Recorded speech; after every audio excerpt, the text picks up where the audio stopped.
The systems approach. A model for organizational learning. Karen A. Black abstract. The purpose of this project is to suggest a model which may be used by law enforcement to broaden individual and organizational creativity while providing a more inclusive, holistic view of management within our internal and external organizational structures. This project introduces alternatives to traditional management, leadership styles, and problem-solving strategies. Law enforcement organizations in the 21st century will face many challenges. Much like community policing impacted the nation in the mid-1980s through the 1990s, the systems thinking approach offers a philosophy for the new millennium. Introduction. Law enforcement is typically viewed as a paramilitary organization, operating within a rigid control and command structure which offers little flexibility for change. Over the past 2 decades, society has made a drastic transformation and is much more diverse than the organizations that provide police services. In order for law enforcement agencies to better prepare for the challenges forthcoming in the next century, we must open our minds, eyes, and hearts and not attempt to resist the obvious need for change. Traditional law enforcement attitudes deal only with stabilizing immediate problems rather than attempting to analyze each situation as a whole and determine the best course of action so that the problem or any other symptoms that may result from the quick fix attitude do not arise again. Alternatively, a systems thinking organization would stabilize the immediate problem and call upon support organizations to aid in the permanent solution to the problem. Systems thinking offers a new philosophy for thinking, acting, and doing and can be implemented with any existing community policing program. Systems thinking emphasizes the importance of cohesiveness and interdependency within organizational structures and communities, even when some individuals are not viewed as allies. When members of a team share common visions and goals, they work together as a part of a process to achieve positive results through commitment rather than compliance. During the course of a process, participants continuously evaluate the effectiveness of a system. This is an example of diversity in action where everyone strives to accomplish a common goal. Often this co-active process can be a difficult transition for individuals adverse to change. Miller, 1994, states that knowing the whole truth demands that we seek the wisdom of a systems perspective, a global view, when we investigate the causes and effects that our thoughts, words and deeds might have on others and the environment. Systems principles offer a more volumetric view, allowing the viewer to see the world as a composite and interdependent with outside resources. Systems thinking encourages us to examine how our actions influence others, and includes learning to recognize the ramifications and trade-offs of the actions we choose. Senge, 1994. The discipline of systems thinking is a powerful problem-solving tool and can be translated into a universal language as words can be substituted for diagrams that will illustrate patterns and similarities. The word system is derived from the ancient Greek and originally meant to cause to stand together. In this philosophy we learn to view the big picture, and not to attack a problem by fragmenting or breaking it down into smaller pieces the way many of us have been taught since childhood. The workers of this era cannot be managed the same way in which those of the industrial age were. New leadership styles. The workplace 2000 leaders will earn the trust of their followers through unconventional means. These leaders will lead by example and actually participate in the process. The new leaders will be self-confident and exhibit a we attitude, giving credit to teamwork. Empowering will be the chief motivational tool of the workplace 2000. The leader will coach, not control. Boyett and Kohn, 1992. Among the leading attributes cited for future leadership positions are communication skills, including effective listening, the ability to accept change in a positive manner, and understanding of the effects of change on the workers. The ability to empower and build trust and teams, strong motivational skills, and most importantly, vision. Employees will be selected on the basis of ambition, drive, and personal characteristics and not just education and technical ability. Traditionally, the majority of law enforcement supervisors have been categorized as very structured thinkers, and possessing a firm paramilitary leadership style. The new workplace will demand a much more flexible leadership style. The new leaders must possess qualities never before considered to be critical in law enforcement. Some of these new traits will include empathy, compassion, flexibility, and unconditional tolerance and respect for individuals of diverse backgrounds. The new leader will be participatory, coactive with their teams, and assume the role of a coach in effort to foster an environment conducive to ongoing learning and development. Instead of the traditional train and perform agenda, which was primarily designed for a military mindset and which offers little room for flexibility of modification based on the needs of the employee. Preparing for tomorrow, we are embarking on territory that many of today's current managers and leaders are not prepared to handle effectively because they are not systems thinkers. Traditional linear thinkers of the past were very methodical but are not equipped with the wide-angle lens discussed earlier. This, in part, is what creates resistance to change within an organization during a metamorphosis. Traditional management is resistant to change, stating that their strategies worked 15 or 20 years ago, but we need to be focused on tomorrow, today. Not yesterday, today. That is where our preparation will be of worth. For this reason, we must involve today's lower management in the planning process. They will be tomorrow's leaders, and will be making decisions that will affect our lives during our retirement. The message here is, we better include them, trust them, and train them to the best of our ability, but most importantly, not be afraid to learn from their generation. We all make up a part of the much bigger picture, much like a puzzle. However, even with 999 pieces in place, the picture will not be complete if the 1000th piece is missing.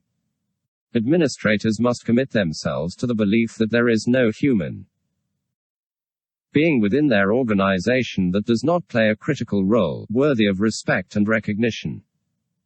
The challenges of integrating multiple cultures will be felt more directly in the American workforce, making communications more difficult between management and employees. Traditional training programs are less likely to be effective. The pool of labor used to be comprised of individuals who graduated from the same schools, with the same educational background.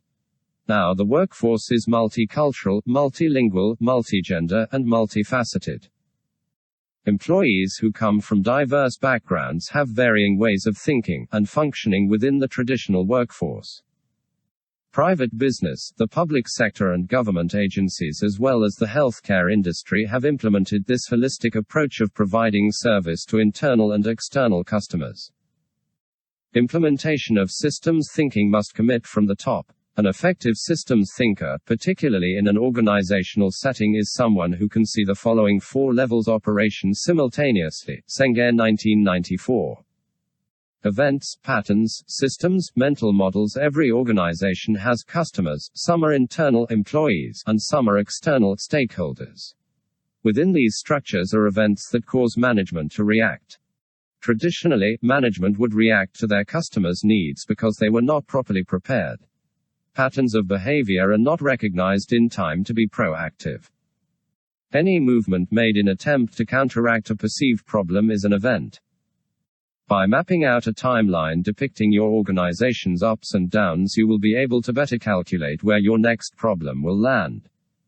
This will provide you with patterns of behavior, but not necessarily the solution to the problem. It is critical to understand that everything within the organization is interdependent on the other. What affects your employee adversely is likely to cause similar problems when the employee delivers services to stakeholders, citizens. This includes the element of systemic structure. It is important to remember that working harder is not necessarily working smarter. Management's response to chaos is counterproductive. Mental models is the last level and includes all of the assumptions and beliefs in which we make our decisions and actions. If a supervisor rewards subordinates for quantity and not quality, that is what they are likely to receive. Changing mental models for the good of the organization may require reshaping managerial structure, which in turn may require a change in culture and attitude. Lack of systems thinking. There is a profound lack of systems thinking in law enforcement. Much of this may have been formed during the early years of training, when officers were taught to define the problem and take action on the party who is at fault. There are many cases, however, where who or what is to blame is not as important as just solving the Problem. In many organizations, we fragment ourselves based on our assignments. Each division competes against one another for recognition and respect. We compete by justifying our importance to the organization. One of the most common examples of this is the distance the patrol division places on the crime prevention unit. It is commonly stated that crime prevention officers, DARE officers, and school resource officers are not real cops. This is the same as saying that the only real doctors are surgeons. There is also the issue of police administrators. Why are command officers not considered real cops? Patrol officers tend to think these people are not one of us, and in reality they are all working equally hard to accomplish a similar job. One option is for organizations to implement shadowing programs. This would allow officers in other job functions to mirror an officer, or even a civilian employee in another division. The goal for this would be to encourage a better understanding of all members within the organization. Each position is integral to the other. The first time your building maintenance staff is not there to accommodate your needs, you will be the first to realize their importance. The key is to be aware of each employee's individual value, whether it is someone at your level or rank or a civilian. Every employee is vital and deserves to be respected. Another critical area in which law enforcement agencies are failing to think systematically is internally within their organizations in employee training and development programs. Many current training programs are ineffective for today's diverse organizations. The training programs that were developed 20 years ago for the predominantly ex-military population will not fit today or tomorrow's broad mixture of employees. Law enforcement agencies have been equated as militaristic and bureaucratic for several decades. This image is being resisted by today's public due to the inflexible and insensitive behavior exhibited by many of the officers trained under this philosophy. Training within these agencies must exhibit a balance of internal and external needs. Many traditional instructors feel that having to address the department's makeup of diverse learning styles is a disruption. In order to align the instructors with the students, it will be necessary to evaluate the teaching methods of the instructors and the learning styles of the students. It is critical that the department trainers provide lessons that cover a variety of learning dimensions. Using tactics such as negative reinforcement, intimidation, humiliation, or placing fear of failure on the student will destroy a learning environment. With the integration of female officers, and other minorities participating in the same training as the military officers, some training as routine as firearms qualification can create a problem. One female officer commented that she was told to dig a trench, in order to lay in a more prone position during firearms qualification, as the instructor stated. Her chest was in the way. Many other exercises that were developed when there were few women in the profession are similarly inefficient. Instructors often criticize and humiliate an individual during training exercises. The instructor resents having to deal with a student who is perceived as different. There are times when female students will experience difficulties due to their physical differences. The problem may be as simple as the way men and women must stand to better their stance and grip while shooting. The difference in physical characteristics and emotional intelligence creates new challenges for both instructors and students. All it really requires is a paradigm shift in the minds of participants. Most of the officers realize the importance of completing a specific task and are willing to find workable alternatives to accomplish it. The instructor who simply resists any shift from the norm becomes the training problem, not the student. Thinking systematically would allow for better planning and balance for the needs of all students, not just the normal ones. The ideology that training means, I tell you what to do, and if you fail, you are stupid, is ineffective.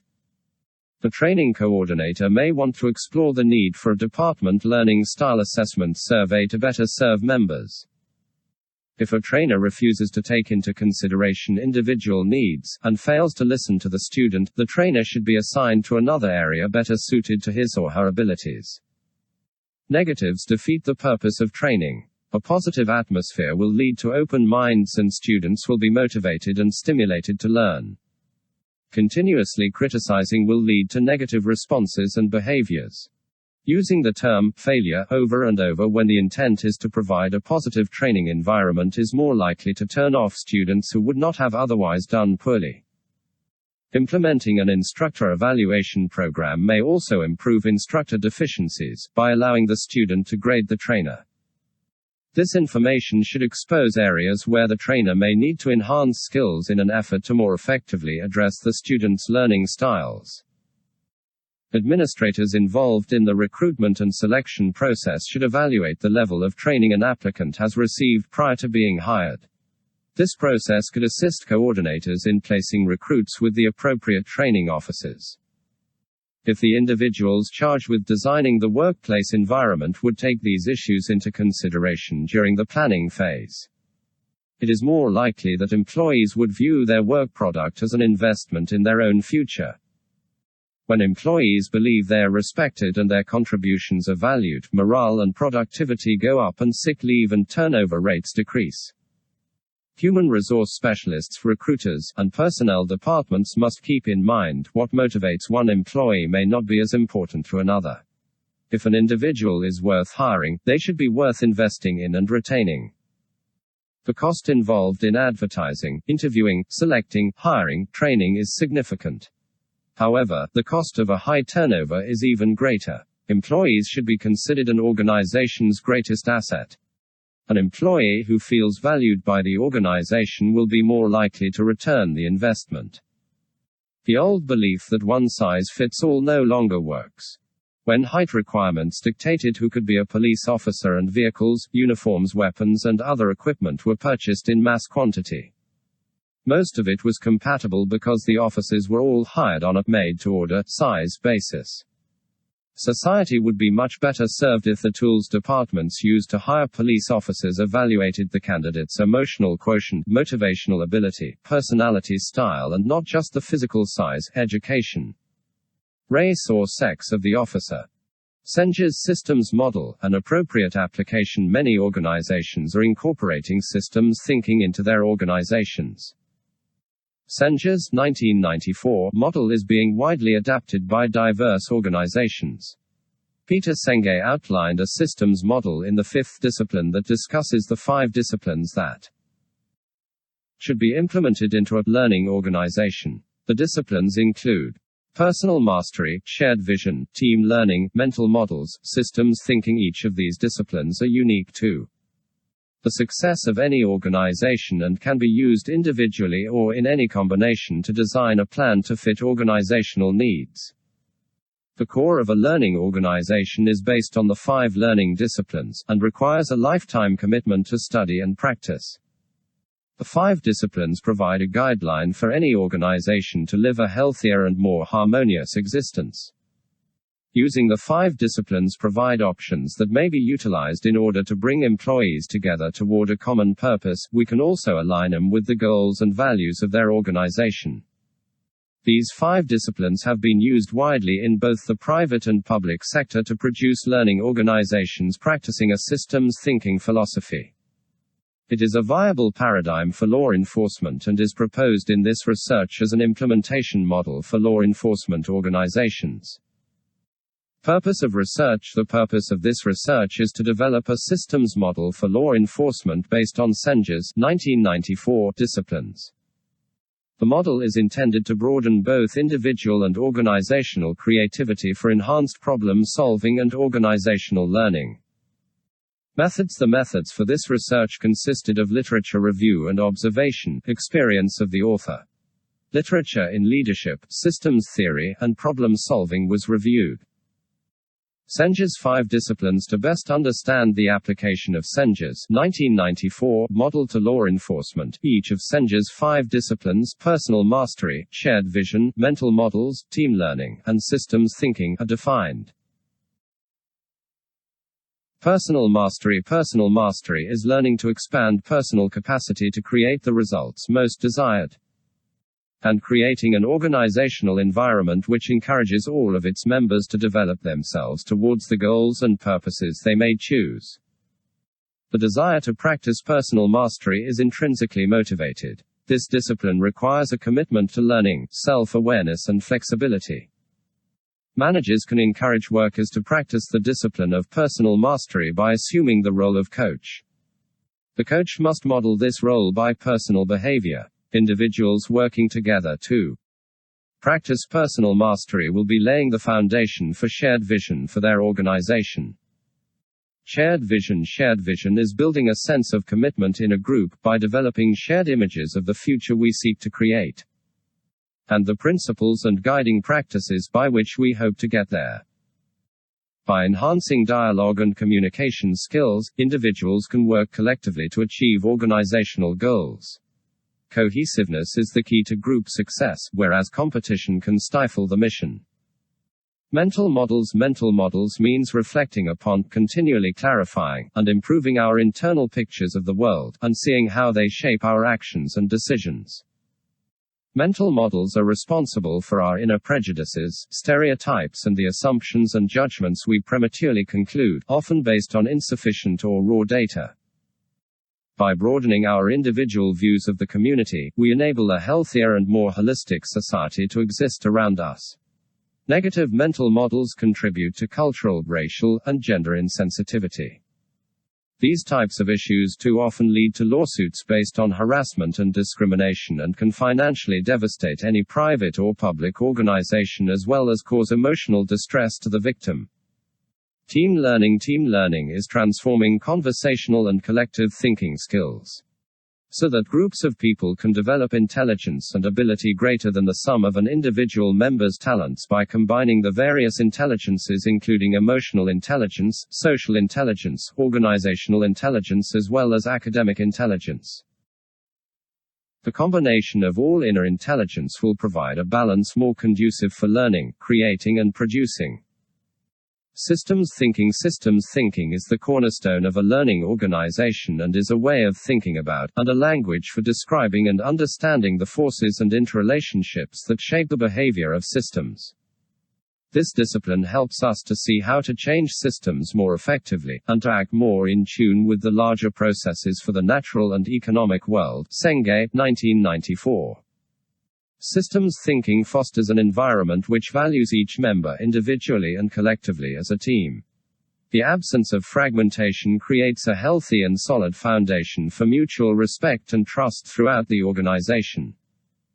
Teams work with, not against, one another to achieve the organization's mission and goals based on the values of the organizational culture. This philosophy promotes a win-win attitude. 3 levels of the 5 disciplines. Each of the 5 disciplines can be thought of on 3 levels.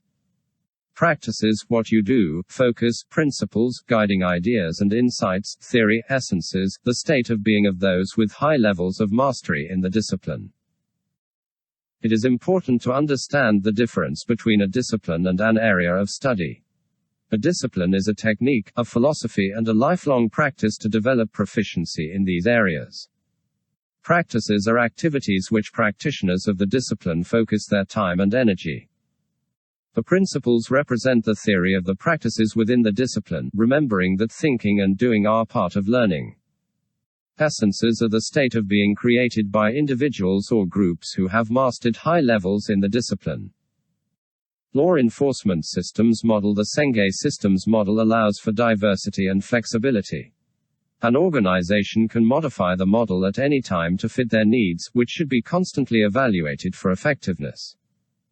By using the following 5 dimensions, this model serves as a guide in which law enforcement can implement systems thinking and create the foundation for a learning organization. Personal mastery. This dimension is critical to an individual's self-awareness and intrinsic motivation.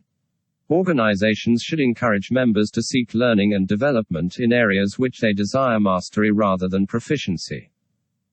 This requires an ongoing commitment to learning and growing. Encourage members to reach beyond their comfort zones, step out of the box, without fear of ridicule or humiliation from peers or supervisors. Emphasize the importance of emotional intelligence and personal awareness. Respecter members need to be unique and individual. Cultural diversity and sensitivity training should be conducted on a regular basis. Recognize and reward contributions made by all employees who go the extra distance. Personal mastery will increase self-esteem and reduce personal insecurities. This will allow an individual to concentrate on the positive energy needed to accomplish desired goals. Reinforcing the discipline of personal mastery in the workplace lays the natural foundation and provides alignment for the successful achievement of the organization's shared vision. Shared vision. In order to successfully attain a shared vision, all individuals and teams within the infrastructure must develop a sense of commitment in the areas of increased communication, effective listening, dialogue, and problem solving. This dimension could be facilitated by dialogue sessions that offer respect to all participants and no personal attacks on an individual's view or feelings. Listening, and not talking, is the most important part of dialogue.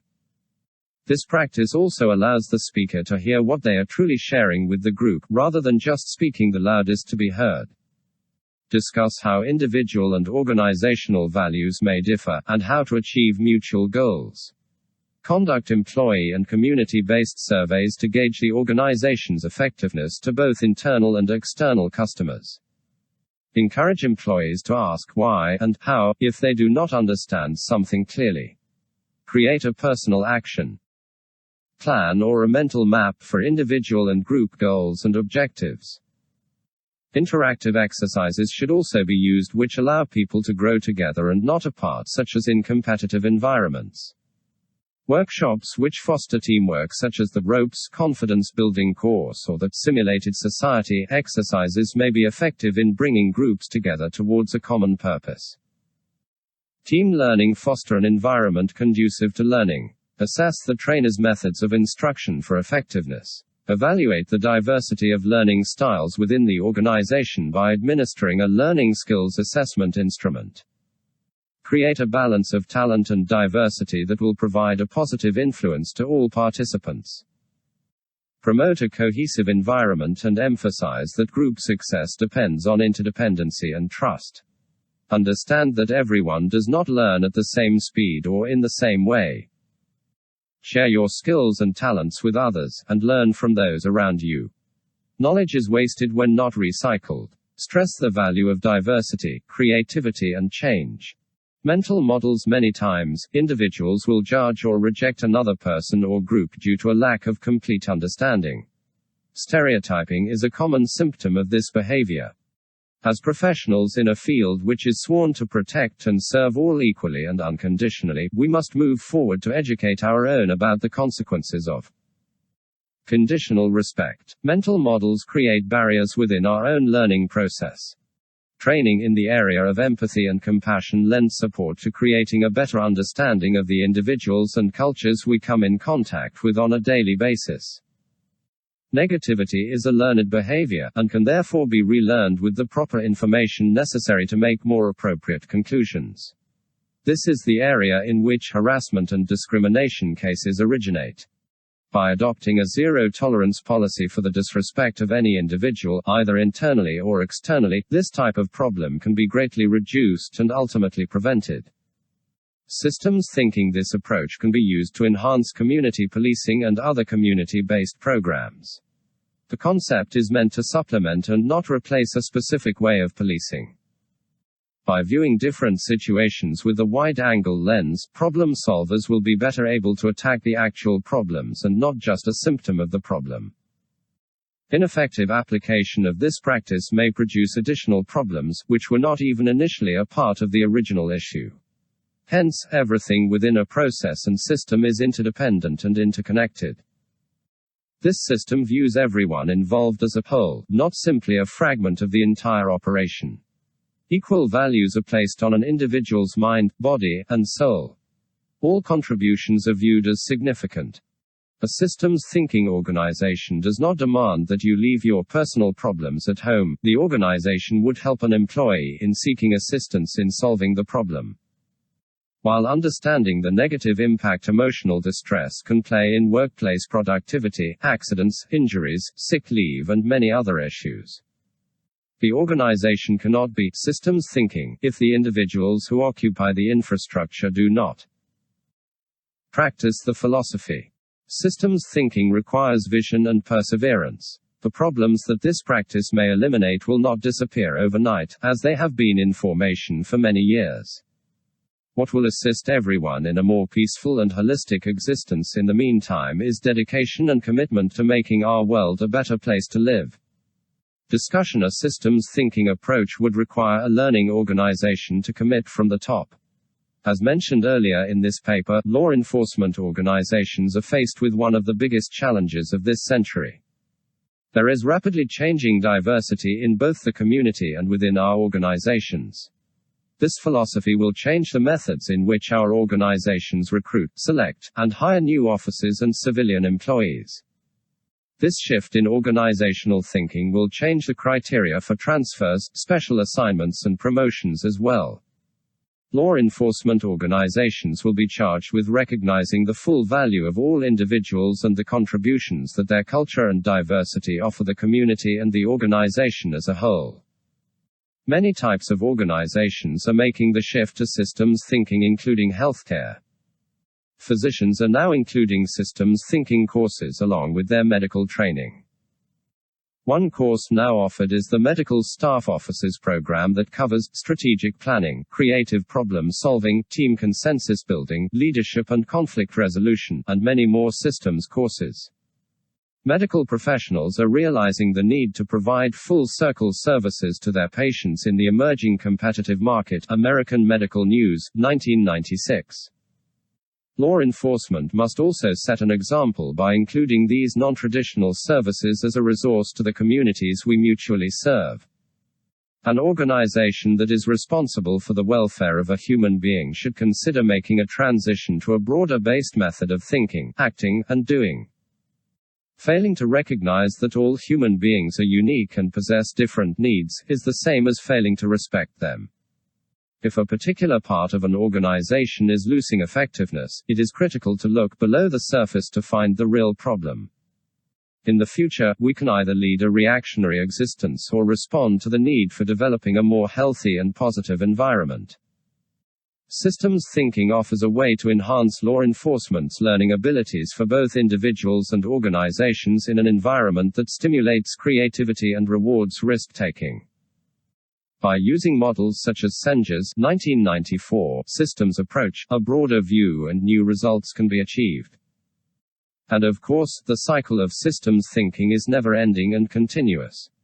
A collective intelligence is created so that all individuals are contributors.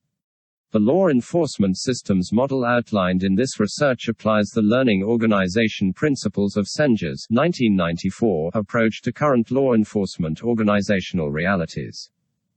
Through personal mastery, shared vision, team learning, and examining our mental models through systems thinking, we can learn new ways of thinking, acting, and doing, with true meaning and purpose.